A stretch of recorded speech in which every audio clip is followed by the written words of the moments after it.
Alright, that's my 9-year-old son out there on the John Deere zero turn. Making sure Lori's not seeing us. Nope. Alright, social services saw this, well, they'd be taken from me. Alright, make that corner, bud. That's it. He's doing great.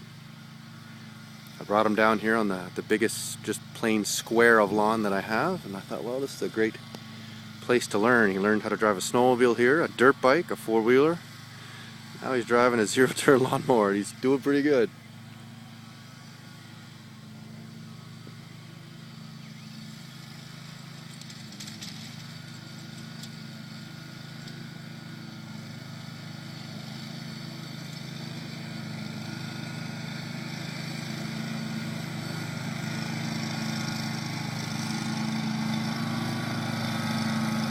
Here he comes.